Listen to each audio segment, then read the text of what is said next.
नमस्कार. Marathi sci-fi stories हबमध्ये आपल्या सगळ्यांचं मनपूर्वक स्वागत. आपण एक कथा वाचली, see you again, doctor Meghashri Dalvi यांची. अंतराळ यात्री आईवडील 30 वर्षांसाठी अंतराळ यात्रेला चाललेले आहेत आणि त्यावेळेला त्यांच्या आणि त्यांच्या मुलींच्या मनातल्या भावनांना आपण बघितलं. आता तेच आईवडील 30 वर्षांनी परत आलेले आहेत, पृथ्वीवरच्या 30 वर्षांनी.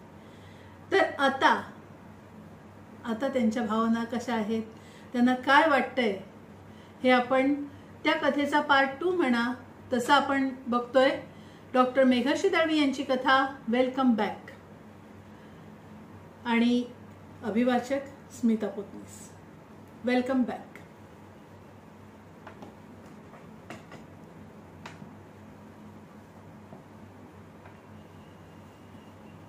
Welcome back. मॉम, सुप्रभा घरात शिरली आणि मुक्ता तिच्या गळ्यातच पडली. आज पुन्हा एकदा खास तुझ्या आवडीचा बेत केलाय. म्हणजे आम्ही या ट्रिपवर गेलो तेव्हा केली होतीस तशी चिकन करी? खरी खरी? सुप्रभा दीर्घ श्वास घेत म्हणाली. खूप मनसोक्त हसली मुक्ता. तिचे कोरडे आणि किंचित पांढरे केस बघून सुप्रभाला औंढा आला. ही तर सगळ्यात धाकटी, पण आज दिवस हसून साजरा करायलाच हवा. मॉम, तुम्ही परत आल्यावर फक्त 1 आठवडा झालाय आणि क्वारंटाईन मधून आल्यावर पहिल्यांदा साधं सुद्धा खा की. ओके डिअर, पण बेस्ट सांग ना, राहवत नाही अगदी. हायपर स्लीप मधून उठलो तर डबा बंद खाऊन बोर ती कंटाळून गेलोय ग आम्ही. ते पण काय तर आधी लिक्विड आणि मग हळूहळू सॉलिड फूड. अगदी खावत नव्हतं. नीना, अँगस, मिंग, अकिरा तेही सगळे कंटाळलेच होते आणि उतरल्यावर तर क्वारंटाईन मध्ये पण एकदम बेचव रटाळ खिलवलं आम्हाला. प्रल्हाद तोवर बॅगा ठेवून थेट किचन मध्ये शिरला होता. अगं बोलत काय बसलीस तिकडे? इकडे ये की. मेनू विचारतेस तर मस्त वासाचा बासमती भात. नाही हा डॅडी, ती सुवासिक आहे पण नवी जात आहे, भीरा म्हणून. आपल्या भारतातली आहे आणि जगातली नंबर 1. म्हणजे महाग असणार. पूर्ण नैसर्गिक अन्न महाग असतंच ग मॉम. त्यातून हा तांदूळ म्हणजे एकदम टॉप क्लास आहे. वा, एरवी कसकसले प्रयोग केलेला तांदूळ, लॅबमध्ये बनवलेलं चिकन हे मिळतं सहज, पण तुम्ही तेच कृत्रिम अन्न खात होतात म्हणून म्हटलं 100% नैसर्गिक. एनिवे, तुम्ही गेल्यावर खूप बदल झाले ते सांगत बसले तर जेवणार कधी आपण? खरंय, 30 वर्षात जग इकडचं तिकडे होतं आणि आम्हाला सगळे धक्के एकदमच बसणार म्हटल्यावर. प्रसाद हसला तरी त्याच्या आवाजात एक आगळाच कंप होता. आम्हाला कोणती खोली दिलीस? इकडे तिकडे बघत सुप्रभा म्हणाली. मॉम, ऍक्च्युली हे घर लहान आहे. म्हणजे मी एकटीच राहत असल्याने मला मोठं घर नाही मिळू शकत. तर ही एक मेन रूम आणि बैठकीची खोली म्हणूया आपण आणि किचन, एवढंच बस. ऐकून सुप्रभा थक्क झाली. पृथ्वीवर परत आल्यानंतर मुलींकडे जायचा ओढा होता. मुक्ता इन्स्टिट्यूटच्या जवळ एकटीच राहणारी म्हणून तिच्याच घरी मुक्काम ठोकायचा त्यांचा बेत होता. कुठं राहणार म्हणून इन्स्टिट्यूटने विचारलं तेव्हा मुलींकडे बघून मुलींकडे असं थाटात सांगितलं. पण तरीही त्यांना एक घर देऊन ठेवलं होतं म्हणून बरं आहे बे. आता मुलींना भेटून झाल्यावर तिथेच जावं लागणार बहुधा. प्रल्हादच्या लक्षात आलं आणि त्याने लगेच विषय बदलला. काय ग, साडी वगैरे आहे का इथे? सुप्रभाला साडी नेसायची लहर आली. ऍक्च्युली मॉम, तुझ्या साड्यांचं कलेक्शन आम्ही स्टोरेजला ठेवलंय. इथे घरात जागा कमी ना. आपलं घर आणि जागा मागेच सरकारने ती ताब्यात घेतली. तिथे उंच टॉवर्स झाले आता. ते सगळं सांगितलं सगळं क्वारंटाईन मध्ये.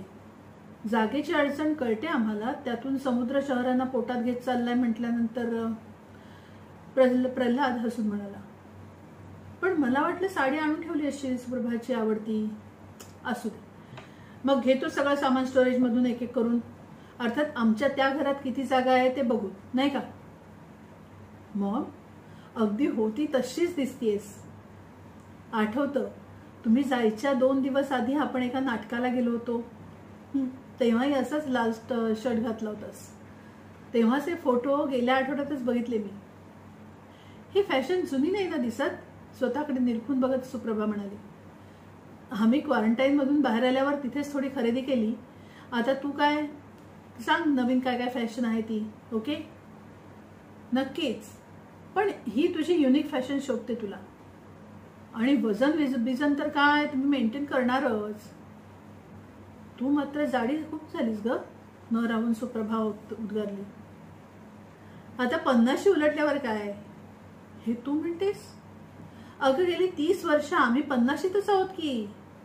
आणि माझ्या कपड्यांबद्दल काही नाही बोलते, पण आम्हा पुरुषांची फॅशन कधी बदलतच नाही म्हणशी तर प्रसादला हसू आवरेना. मीरा कधी येणार? सुप्रभाने प्रश्न केला. जुलियाला घेऊन येणार ना?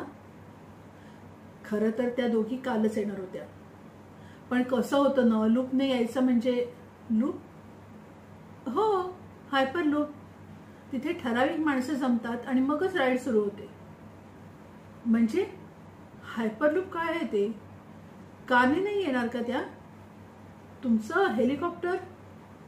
सांगते, हेलिकॉप्टर मागे पडला आता. ऍक्च्युली स्वतःचं कोणतंच वाहन ठेवता येत नाही. एअर टॅक्सी आहे.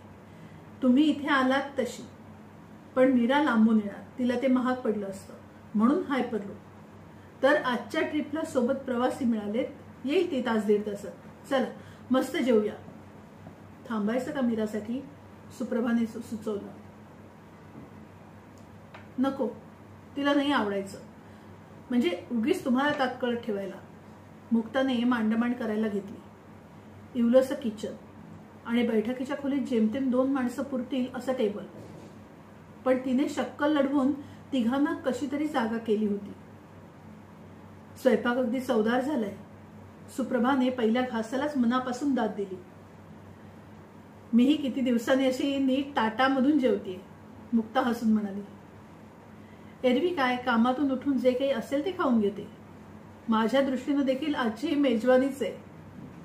आणि भारी मेजवानी. चिकन, पुलाव, अगदी कोशिंबीर सुद्धा झकास. वा, प्रल्हाद उत्स्फूर्तपणे उद्गारला. बरं झालं तुम्हाला आवडली ती. मॉम, डॅडी, तुमच्या प्रवासाचा अनुभव सांगा ना, जेवता जेवता मुक्ता म्हणाली. म्हणजे तुमचं यान पृथ्वीवर परत आल्यावर पाहिलं, पण ते मी न्यूज फीडमध्ये. पण प्रत्यक्ष प्रवास, यान, ते सगळं तुमच्या तोंडून ऐकायचंय. अगं ट्रिप काय अगदी व्यवस्थित पार पडली. टेक ऑफ नेहमीसारखा होता. मी आणि प्रल्हाद या अवकाश प्रवासाच्या प्रोटोकॉलमधून किती वेळा गेलोय तसंच होता. तरी रेकॉर्डसाठी म्हणून आम्ही व्हिडिओ नोंदी घेऊन ठेवल्यात. पुढची ट्रिप ठरल्यासारखी प्रकाशाच्या अगदी जवळ जाणाऱ्या वेगाने होती, म्हणून आम्हाला तो हायपर ड्राईव्हचा काळ जवळजवळ झोपूनच काढायचा होता. हायपर स्लीपमध्ये तसा तो काढला. 3 वर्ष. आणि मग काय प्लॅन होतं, केलं होतं तसं लँडिंग. ॲब्सोल्युटली अनइव्हेंटफुल. सांगू का तुला मुक्ता, मी आणि सुप्रभाने किती स्पेस ट्रिप्स केल्या होत्या आधी, तशीच ही वाटली. हां, फरक फक्त हायपर ड्राईव्हचा आणि प्रकाशाच्या वेगाच्या अगदी जवळ जाणाऱ्या वेगाने प्रवास करण्याचा. आणि म्हणूनच आपल्या वयाचा. मुक्ता जोरात हसली. आठवतं तुम्ही जायच्या आदल्या दिवशी, म्हणजे या ट्रिपसाठी क्वारंटाईनला जायच्या आदल्या दिवशी बघा, आपण हिशेब केला होता ते आपल्या 4घांच्या वयाचा. कसं विसरणार? परत आल्यावर दिसतच आहे की. प्रल्हादही दिलखुलास असला. मी तेव्हा होतो 54 वर्षांचा, पण आमच्या या सुपर डुपर फास्ट प्रवासात आमचं कॅलेंडर फक्त 3 वर्ष पुढे गेलं. आणि मी आता आहे 57 वर्षांचा. तुमच्या पृथ्वीवरच्या कॅलेंडरमध्ये मात्र 30 वर्ष उलटून गेली. थँक्स टू आईन्स्टाईनची सापेक्षता. Right right. म्हणून तर तेव्हाची मी 21ची आता 51 झाली आहे. मुक्ताला म्हणून तुमचं वय फक्त 3 वर्षांनी वाढलं. इथे राहिला असतात ना तर तुम्ही 80च्या पुढे असता. आणि आज 100च्या पुढे कितीतरी जण आहेत की तेही पूर्ण ऍक्टिव्ह. हो का? हो डॅडी. आणि तुम्हा दोघांची या ट्रिपवर का निवड झाली होती? अंतराळ प्रवासातून तुम्ही तर निवृत्ती घेतली होती ना, शुद्ध संशोधनात काम करत होता ना. पण हायपर ड्राईव्हच्या त्या पहिल्या ट्रिपमध्ये 6 जण निवडताना तुम्हाला खास बोलावून घेतलं होतं, ते तुम्ही मेडिकली एवढे फिट म्हणून. तर मग नीना आणि अकिरा 40चे, अँगस आणि मिंग तर 39च. मग तुम्ही का हवे होतात? आणि इथे राहिला असतात तर रोज सकाळची 5 किलोमीटरची धाव करून राहिला असतात तुम्ही 80 मध्ये एकदम फिट. आणि परत अशी ट्रिप असेल तर हा एका पायावर तयार होईल. सुप्रभाने कौतुकाने कटाक्ष टाकला. प्रल्हाद काही बोलला नाही, पण मनातून खुश झाल्याचं त्याच्या चेहऱ्यावर उमटलं. मुक्ता, आमची हायपर ड्राईव्हची ही पहिलीच ट्रिप होती प्रायोगिक तत्वावर. पण परत आल्यावर असं वाटतंय की हा प्रोजेक्ट पुढे नेणार नाहीत म्हणून. म्हणजे कोणी स्पष्ट बोललं नाही, पण मला असं वाटतंय. Any idea? डॅडी, सध्या फंडिंगचे प्रॉब्लेम्स आहेत. सरकारी तिजोऱ्यांमध्ये बऱ्यापैकी खडखडाट आहेत. त्यातले बरेच पैसे डिफेन्सवर खर्च होतात. शिवाय हवामान बदलाने सगळ्या प्रायोरिटीज बदलून गेल्या आहेत. पर्यायी ऊर्जा, नैसर्गिक आपत्त्या या गोष्टी तुमच्या वेळी इतक्या महत्त्वाच्या नसतील, पण आज टॉप प्रायोरिटीच्या आहेत. प्रकाशाच्या जवळपासच्या वेगाने जाता येतं आणि त्याचा माणसांवर परिणाम होत नाही, हे तुमच्या प्रयोगाने सिद्ध झालंय. पण त्याचा वापर स्पेस प्रोग्राममध्ये होण्याची शक्यता मात्र कमी आहे. म्हणजे स्पेस प्रोग्राम आता बहुतेक करून खासगी कंपन्या बघतायत ना डॅडी, आणि त्यांचा फोकस अश्नींमधून खनिज मिळवणं, स्पेस टुरिझम, चंद्र आणि मंगळ वसाहती एवढाच आहे. म्हणून तर मी फील्ड बदललं. बदललंस? पण तू तर तुमच्यासारखं स्पेसमध्ये जाण्याचं आमचं दोघींचं स्वप्न होतं खरं. मी 2दा चंद्रावर जाणाऱ्या यानाची पायलट म्हणून गेले, पण यु नो ते फुसकं वाटलं मला. म्हणजे आपण काही महत्वाचं करतोय, पायोनियरिंग करतोय असं म्हणजे नाही वाटलं मला, का माहित नाही. आणि जोशुआ गेल्यावर तर अगदीच. बेल वाजली तसे तिघेही एकदम ओरडले, मीरा. ही बेल अजून तशीच राहिलीये. प्रल्हाद उद्गारला आणि मुक्ता दरवाजा उघडता उघडता म्हणाली, काही गोष्टी असतातच टाइमलेस. दोघींना दारात पाहून सुप्रभाच्या डोळ्यातून अश्रू व्हायला लागले. तिने पटकन जुलियाला पोटाशी धरलं. ओला ओपोय ललिता. हॅलो ग्लानी. नमस्कार आजी. हे काय आता? अगं तिला तशी सवयच आहे 3 भाषांमध्ये बोलायची. मीरा खळखळून हसत म्हणाली, योगो स्पॅनिश बोलतो म्हणून ती भाषा, बाहेर इंग्लिश, आणि मी हट्टाने मराठी शिकवली म्हणून. मे गुस्ता. I like it. मला आवडतं. गोड आहे ग बछडी. बछडी म्हणजे काय? जुलियाने लगेच विचारलं. पाहिलंस, आता सगळा दिवस ही बया भाषा शिक्षणावर काढणार. जुलियाच्या डोक्यावर टप्पल मारत मीरा उद्गारली, तुम्ही आलात तर आता कसं घर भरल्यासारखं वाटतं. बोलताना सुप्रभाच्या घशाशी आंबा आला. भरणारच. घरं केवढी असतात आता? मीरा बेदरकारपणे बोलली तशी मुक्तान तिला डोळ्याने खूण केली. पण त्याच्याकडे दुर्लक्ष करत मीराने सुरूच ठेवलं, आपलं घर आठवत असेल तुम्हाला, पण आता तसं घर केवळ अब्जाधीशांनाच परवडतं. मम्मा, मोठं घर, स्वतःच्या गाड्या वगैरे चैन आहे आता. एनिवे, प्रल्हाद, कसं वाटलं परत आल्यावर? प्रल्हाद असा थेट उल्लेख ऐकून चरकली सुप्रभा. मग तिला आठवलं, या ट्रिपवर जायच्या थोडंच आधी तिने असं नावाने हाक मारणं सुरू केलं होतं. का ते कुणास ठाऊक. एकदा वाटतं खूप काही बदललंय, तर एकदा वाटतं फार बदल नाही झाला. आता यातलं काही खरं असलं तरी आम्हा दोघांना खूप शिकायचंय आता.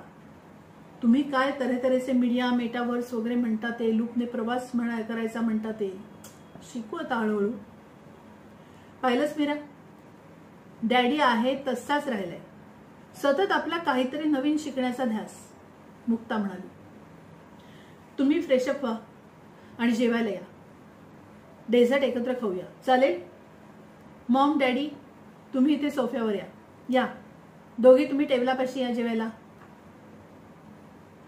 मीराने हातातली भली मोठी बॅग खुर्चीवर भिरकावली आणि जुलियाला घेऊन हात तोंड धुवायला पळाला. सुप्रभाला आठवलं पहिल्यांदा अवकाश सफारीवरून आल्यावर आपण मुलींना हॉस्टेलवरून बोलावून घ्यायचो. त्यांचा अभ्यास बुडाला तरी आठवडाभर ठेवून घ्यायचो. प्रल्हाद पण घर सोडून कुठे जायचा नाही. आपल्या हाताने मुलींचे आवडते पदार्थ बनवायचा. त्यांच्याबरोबर चेस मांडून बसायचा. चौघे मिळून चक्क सापशिडी पण खेळायचो आपण. अबॉय लिता, आम्ही तुमच्यासाठी मस्त गिफ्ट आणले. जुलियाने बॅग उघडत आतून एक बॉक्स काढला. उघडून सुप्रभासमोर धरला. पांढरे शुभ्र टपोरे काजू. दुसरा बॉक्स उघडला, सुका खजूर. तिसरा बॉक्स अस्सल बदाम पिस्त्याने भरलेला. अरे वा वा, काजू बदाम बघून प्रल्हाद एकदम फुलला. सुप्रभा थक्क झाली. सुकामेवा? आपण गेलो तेव्हाही असा सुकामेवा उधळपट्टी वाटली होती आणि आता तर भाव गगनाला भिडले असतील. तेव्हा वाटतं मीराने अफगाणिस्तानचा अस्सल सुकामेवा आणला होता. हा कुठला असेल? बापरे, मुलींनी अगदी थाट उडवून दिलाय. या हायपर ड्राईव्हच्या सफरीचं पहिल्यांदा त्यांना सांगितलं होतं तेव्हा मॉम डॅडीच्या इतर इतक्या स्पेस ट्रिप सारखी ही एक अशा आविर्भावात त्यांनी ते स्वीकारलं होतं. पण जाताना त्यांनी भेटी देण्याचा निराळा मार्ग निवडला होता. पोटभर आवडीचं अस्सल खाणं, अंतराळात इतर कुठचीही वस्तू देता येणार नाही म्हणून. आणि आज 30 वर्षांच्या कालावधीनंतर तोच थाट पुन्हा. आपण मात्र जातानाही त्यांना काही दिलं नव्हतं आणि आताही काही नाही आणू शकलो. काही सुचतच नाही हो आपल्याला.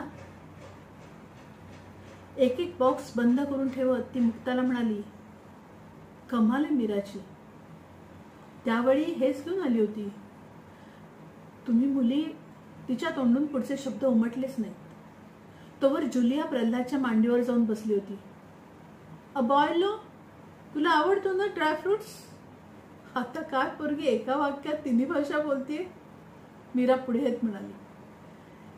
तिला काही बोलायचं नाही. आणि जुलिया, तुझा आजोबा आता इकडे आलाय. तेव्हा आईने काही त्रास दिला की लगेच मला फोन लावायचा. आलं का लक्षात? प्रल्हादचं बोलणं ऐकून जुलिया मोठमोठ्यानं खिदळायला लागली. हो की आजोबा, मम्मा म्हणते की तू ऑलमोस्ट लाईटच्या स्पीडने प्रवास केला म्हणून तू यंग राहिला. बरोबर आहे ते. आता तुला आईन्स्टाईनची रिलेटिव्हिटी थिअरी, टाइम डायलेशन वगैरे नाही कळणार. पण एक दिवस मी ते सगळं शिकवणार आहे तुला. आम्ही इतक्या वेगानं प्रवास केला ना की आमचा टाइम अगदी अतिसंथ झाला. पण इकडे तुमचा टाइम मात्र नॉर्मल वेगानेच गेला. येते का काही लक्षात? थोडा. पण तू यंग नाही दिसत. तू तर मम्माच्या वयाचा दिसतो. हो, तिच्याच वयाचा आहे मी. आणि यंग ओल्ड असं काही नसतं. आपण काय करतो ते महत्वाचं असतं. पण तू एवढ्या स्पीडने गेला ते काय लूपसारखं होतं का? तुझ्याबरोबर कोण कोण होतं? आज आमच्याबरोबर 7 लोक होते. अगं सगळं सांगतो. आधी जेव बरं तू. बस इकडे खुर्चीवर. ओके. तर आमच्या बरोबर आमचे 4 मित्रमैत्रिणी होते. तुझे कोण कोण मित्रमैत्रिणी आहेत? प्रल्हाद आता जुलिया बरोबर बोलण्यात गुंतला. जुलिया 6 वर्षांची आहे ना? उशिरा झाली म्हणजे तुला त्रास नाही ना झाला? मीराच्या कानाशी लागत सुप्रभाने विचारलं. मम्मा, आता वेगळी तंत्र आहेत. सांगेन नंतर तुला. मीरा उत्तरली. मुक्ते, भारी झाले हा chicken. I love it. Thanks. Mukta कौतुक ऐकून खुश झाली. पुढच्या वेळेला युगोला सांग यायला. किती दिवस नाही भेटलाय तो? मग युगो जिओ इंजिनियर आहे. खूप मान आहे त्याला आणि त्याच्या क्षेत्रात त्याने खूप पायनियरिंग काम केलंय. हो का? बरं वाटलं सुप्रभाला ते ऐकून. हवेतला कार्बन खेचून घेऊन तो सिक्वेस्टर करायचं तंत्र त्याने शोधून काढले. पेटंट आहे त्याच्याकडे त्याचं. ओ, हे नवीनच आहे मला. मम्मा, मीराने तोंड उघडलं. मी सुद्धा त्याच्याबरोबर काम करते, पण ट्रेनिंगचं. म्हणजे तूही अवकाश प्रवासात नाहीस तर? काळ बदलतो सुप्रभा. आपण गेलो तेव्हा अवकाश प्रवास काय थ्रिलिंग होता. आता एक तर तो थोडा रेग्युलर झालाय. स्पेस टूर्स वगैरे, आणि मगाशी मुक्ता म्हणाली तसा कमी प्रायोरिटीचा, आणि आपण राहतो ती पृथ्वी जास्त महत्वाची झाली असेल तर एका परीने चांगलंच की. मान्य आहे प्रल्हाद, पण आपण आयुष्यभर तेच केलं म्हटल्यावर मला आता हातातून काहीतरी निसटल्यासारखं वाटतंय. आपल्यासाठी केवढं मोठं ध्येय, खरोखर इतकं म्हणजे एकमेव ध्येय होतं आपलं ते. व्हॉट इज ध्येय? जुलियाच्या प्रश्नाने लगेच सगळ्यांचा नूर बदलला. चेहरे सैलावले. मुलं काय जान आणतात. सुप्रभाच्या मनात चमकून गेलं. उगीच नाही माणूस उद्याच्या आशेवर जगत. ते सगळं नंतर. आधी तुझा आवडता गेम कोणता ते सांग. आपण खेळूया सगळे मिळून. प्रल्हाद नातीकडे बघून अतिव प्रेमाने म्हणाला. खूप आहेत माझ्याकडे. स्पेस रेंजर्स फेवरेट आहे, मेटावर्स मध्ये खेळते, टॅबलेट मध्ये वर खेळते, आणि कार्ड्स पण आहेत आता माझ्याकडे. होय मम्मा, स्पेस प्रोग्राम पोरांच्या मनात आहे की तेव्हा डर कशाला? मीरा लगेच म्हणाली. आपली नात कधीतरी अवकाशात भरारी घेईल या कल्पनेने उत्संबळून आलं सुप्रभाला. जुलियाने स्पेस रेंजर्स कार्ड्स आणली तसे 5ही जण खाली मांडी ठोकून बसले. नवीन खेळ शिकताना हारजीतच्या गमतीत रंगून गेले. ममा 12 वाजले, सिंड्रेला टाइम झाला, जुलियाने आठवण करून दिली. बघितलंस, वेळ कसा गेला कळलंच नाही. हीच ती रिलेटिव्हिटी आणि हेच ते टाइम डायलेशन. प्रल्हाद मूडमध्ये येऊन म्हणाला तसे सगळे पोटभर असले. मॉम, डॅडी, असं करूया, हा सोफा उघडून त्याचा बेड होतो, तो तुम्हाला घ्या आणि आम्ही तिघी किचनमध्ये झोपू, चालेल? मुक्ताने सुचवलं. अगं पण झोपणार कशावर तुम्ही? आहेत की जास्तीच्या गाद्या, त्या टाकते, फ्रेंडसाठी ठेवते मी. चला आपण तिघी गप्पा मारूया. मॉम डॅडी दमले असतील आता. मुक्ताने लगेच आवरावरी केली आणि सरकता दरवाजा लावून त्या तिघी किचनमध्ये गुडूप झाल्या. सुप्रभाने टेबल आणि खुर्च्या भिंतीशी नेऊन ठेवल्या. आपली बॅगही दुसऱ्या भिंतीजवळ सरकवली. प्रल्हाद तोपर्यंत त्या चिमुकल्या खिडकीपाशी उभा होता. ती त्या बाजूला आली तेव्हा तिच्या खांद्यावर त्याने अलगद हात ठेवला. बघ तरी, अगं काय अफाट बदललंय जग. समोरचे टॉवर्स 80 मजली आहेत म्हणे. आपण 34व्या मजल्यावर, म्हणजे काहीच नाही खरं तर, नाही? आणि काय चमचम करते हे आपलं शहर. आपण राहायचो तेव्हा मला वाटतं उंचात उंच टॉवर 20 मजली होता, हो ना? पण आपण शहरात राहत नसून शहराच्या वर अधांतरी तरंगतो आहोत असं आता वाटतंय. एकही खालचं स्पष्ट दिसत नाही, नुसत्या रंगीत रेषा आणि रंगीबेरंगी धूळ. आता लोकसंख्या वाढल्यावर काय करणार सांग? तरी माझ्या अपेक्षेपेक्षा बरं चाललंय. आपण तेव्हा नाही म्हणायचो की ग्लोबल वॉर्मिंग की हवामान बदलांनी जगाचा नकाशा पार पालटून जाईल. मग त्या तुलनेत ठीक आहे की माणूस कोणत्याही परिस्थितीत तकतो, मार्ग काढतो म्हणतात ते काही उगीच नाही. पण 30 वर्षात हे जग किती बदललंय. नवी टेक्नॉलॉजी, नवीन वाहनं, नवीन उपकरणं, ते खेळ देखील नवे. या सगळ्यात पार हरवून गेल्यासारखं झालंय. या जगात आपल्याला काही स्थान आहे का? की अगं आपण फक्त 50शीत आहोत आणि डोकी आहेत की आपली शाबूत. शिकू सगळं दोघं मिळून. आणि आपण काही असे एकटे नाही आहोत. आपल्या बरोबरचे चौघेही याच परिस्थितीतून जात आहेत, ते तर एकटे आहेत. आपण निदान जोडीने याला तोंड देऊ शकतो. बाहेरचं जग आपलंच करू शकतो. ते बाहेरचं जग काही असो, मला आपल्या चौघांचं जग महत्वाचं आहे. तिचा आवाज कापला. सुप्रभा, जास्त हळवी होऊ नकोस. मुलींचं विश्व बदलणं साहजिक नाही का? 30 वर्ष गेली मध्ये. आपला एक प्रवास झाला तसा त्यांचाही झाला ना. तो तर जगातल्या इतर साऱ्यांसारखाच आहे, आपलाच वेगळा होता. तेव्हा इतर गोष्टींना आपण ऍडजस्ट होऊ तसे यालाही व्हायचं. आणि जुलिया आहे की आपली, युगो सुद्धा भेटेल नंतर. चौघांचे 6 झालो आता आपण. काही न बोलता तिने त्याच्या खांद्यावर डोकं टेकलं. चंद्र चांदण्यांच्या फिका प्रकाशात तिचा चेहरा वेगळ्या तेजानं उजळून निघाला होता. सुप्रभा, त्याने अगदी हळू आवाजात हाक मारली. ती गप्पच होती. काही क्षण असेच गेले. न बोलता एकमेकांच्या मनातलं ओळखण्याचं. मग दूर झाली. सकाळचा अलार्म लावते.